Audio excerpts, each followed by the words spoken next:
Bienvenue, aujourd'hui on plonge au cœur même de la matière pour explorer les fondations de notre univers. On va décomposer ce sujet immense en petites briques pour bien comprendre de quoi tout est fait. Alors commençons par la grande question. Une question que l'humanité se pose depuis toujours. De la chaise sur laquelle on est assis à l'air qu'on respire. De quoi tout ça est-il vraiment fait au fond? Pour trouver la réponse, il va falloir zoomer. Mais alors, vraiment zoomer, à une échelle incroyablement petite. On va s'intéresser aux composants de base de la matière, les atomes. Pensez-y une seconde.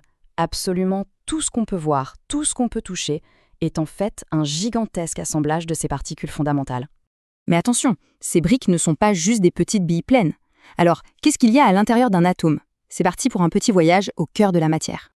En gros, la structure d'un atome, c'est assez simple. Il y a un centre très dense et compact qu'on appelle le noyau. Et autour de ce noyau, il y a des particules bien plus légères qui bougent partout, les électrons. C'est cette relation entre les deux qui définit l'atome. Et ce qui est fascinant, c'est que l'image qu'on se fait de l'atome a complètement changé avec le temps. Avant, on l'imaginait un peu comme un mini-système solaire, bien rangé, avec des électrons-planètes sur des orbites bien définies. Aujourd'hui, on sait que c'est bien plus étrange. Les électrons forment une sorte de nuage flou de probabilité. On ne sait pas où ils sont exactement, juste les zones où ils ont le plus de chances de se trouver. Ce modèle, bien que moins intuitif, colle beaucoup mieux à la réalité expérimentale. Revenons à notre noyau. C'est vraiment le poids lourd de l'atome. Il est minuscule, mais il concentre la quasi-totalité de la masse et, c'est crucial, toute la charge positive. Et quand on dit minuscule, le mot est faible. Pour se donner une idée de l'échelle, le diamètre de l'atome est environ 100 000 fois plus grand que celui de son propre noyau. L'analogie est assez parlante. Si un atome faisait la taille d'un immense stade de foot, son noyau ne serait pas plus gros qu'un petit poids posé au milieu du terrain. Tout le reste, c'est essentiellement du vide. C'est fou, non? Bon, on a ce noyau tout petit et ces électrons qui s'agitent partout dans un grand vide. Mais alors, comment tout ça tient ensemble? Quel est le secret de sa stabilité? Eh bien, le secret, c'est l'électricité. C'est un jeu d'équilibre parfait entre deux forces opposées. Le noyau, qui a une charge positive, et les électrons, qui ont chacun une charge négative. Et cet équilibre est parfait. Dans un atome, il y a pile poil autant de charges positives dans le noyau que d'électrons négatifs qui tournent autour. Les plus et les moins s'annulent complètement. Résultat, l'atome, dans son état normal, est électriquement neutre. Ok, donc les atomes sont stables, équilibrés et neutres. C'est la base. Mais que se passe-t-il si, pour une raison ou une autre, on vient perturber ce bel équilibre?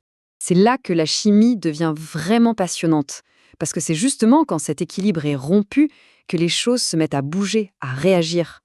Lorsqu'un atome perd cet équilibre électrique, il change de nature, il change de nom, il devient ce qu'on appelle un ion. En fait, un ion, c'est juste un atome qui n'est plus neutre. C'est un atome qui a soit un ou plusieurs électrons en trop, soit un ou plusieurs électrons en moins. Et du coup, il se retrouve avec une charge électrique globale. Et là, il y a deux cas de figure. Si un atome perd un électron, qui est une charge négative, il se retrouve avec plus de charge positive que de négative. Il devient donc positif, c'est un cation.